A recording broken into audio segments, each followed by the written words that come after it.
What do you think are some misconceptions that educators have about Lean Six Sigma? Well, the number one misconception is that Lean Six Sigma does not belong in education. Most times I get the pushback that Lean Six Sigma is an initiative for the automotive or manufacturing, not for education. Why do you think that methodologies like Lean or Six Sigma belong in higher education? Well, for several reasons. I think that the systems in higher education need to be different.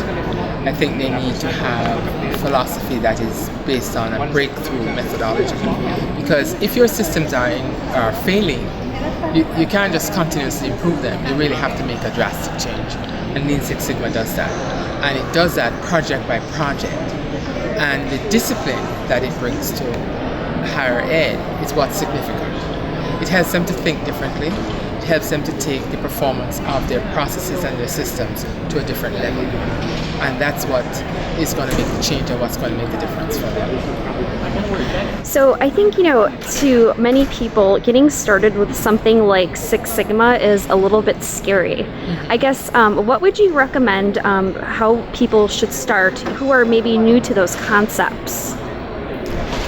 Well, generally, how I do it is I introduce them to that concept. There's an overview outline of it. And the most important thing is to show benefits. What can this do for you? Okay?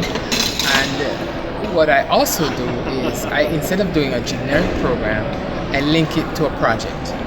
So I ask for projects that they're struggling with, or problems in the institution that they're struggling with. And what I do is help them to apply the Lean Six Sigma to those projects. And this is where it comes alive for them, because several people have said that they have been struggling with things for a number of years but haven't been able to make much progress. But by doing Lean Six Sigma, they start to think differently, they work differently, they interact with people differently. And the biggest thing is that they are able to work across the silos. And so there's a lot more collaboration, a lot more innovation by doing Lean Six Sigma projects. Typically, what do you find, what type of cultural changes need to be in place before implementing a Lean Six Sigma initiative? Well, generally, I see Lean Six Sigma as a way to help change the culture. Okay? And I like to use it in institutions that are struggling, because I think it gives them a fresh perspective, fresh way of thinking, different way of thinking. The most important thing that needs to be in place is that the top level, the president and his direct reports, have to have a buy-in. That's the number one issue.